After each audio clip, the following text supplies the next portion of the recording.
Back in 2082, Nepal was absolutely rocked by an uprising that, well, nobody really saw coming. To figure out how a simple social media ban could light such a massive fire, a special commission was put together. Today, we're going to dive into their official report, and what it reveals is a story that's much, much bigger than just Nepal. Right off the bat, the report hits you with a truly sobering number. 76 people lost their lives, and that was in just 2 days of protests. This wasn't just some riot, it was a national tragedy. And it wasn't just the lives lost. Beyond that, the report documents over 2,500 injuries. That number really tells you about the sheer chaos on the streets, with both protesters and security forces caught right in the middle of it all. The financial cost, it was just as staggering. The commission put the damage at 85 arbor rupees. To put that in perspective, that's over $6 billion US. That is a level of destruction that would cripple any economy, let alone Nepal's. So, what exactly was the spark that lit this massive fire? Well, the report points to one single government decision about the internet, which brings us to the big question we're going to explore. How on earth did a social media ban lead to all of this? Okay, so the commission was super clear on this one. The immediate trigger, the thing that kicked it all off, was a single government action that struck right at the heart of the younger generation's entire way of life. It happened on Bhadra 19. The government banned several major social media platforms. Now, the government's official line was all about regulation and taxes, but for an entire generation, this wasn't some boring policy debate. This felt like a direct threat to their livelihood and their connection to the rest of the world. And this brings us to the group at the very center of this story, Generation Z. The report calls them the first true digital natives. And you have to understand, for them, social media isn't just for fun. It's how they communicate, how they learn, how they find jobs, and for many, how they actually make a living. So when the government pulled the plug, it wasn't just silencing voices, it was literally cutting off lifelines. But here's the thing, that social media ban, it was just the spark. The report makes it crystal clear that the tinderbox had been filling up with fuel for decades. Let's look at the long-term issues that made this explosion almost inevitable. Just look at this timeline. It really shows you the deep-seated instability at the heart of Nepal's problems. In just 35 years, Nepal had 30 different governments. 30! Can you imagine trying to build a future when the leadership changes basically every year and a half? It created this total vacuum where any kind of long-term planning was just impossible. And all that instability, it created this perfect storm of grievances. The report leaves them all out.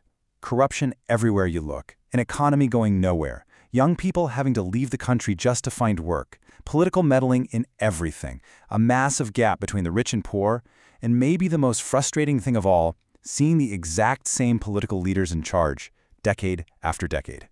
So, all of this anger, it really exploded over 2 very different days. And the report makes a really crucial distinction here. Bhadra 23 was a protest. It was planned and led by Gen Z. It actually started out peacefully, but turned violent near Parliament. But Bhadra 24? That was something else entirely. That was a day of spontaneous, leaderless riots that popped up all over the country. The commission found that all sorts of other frustrated groups, even criminal elements, jumped in, which led to this widespread looting and destruction that went way beyond the original protest. Now, this is where things get really fascinating. One of the most interesting parts of the report is how it connects the Nepal uprising to this huge global trend. Turns out, what happened in Nepal wasn't some isolated incident at all.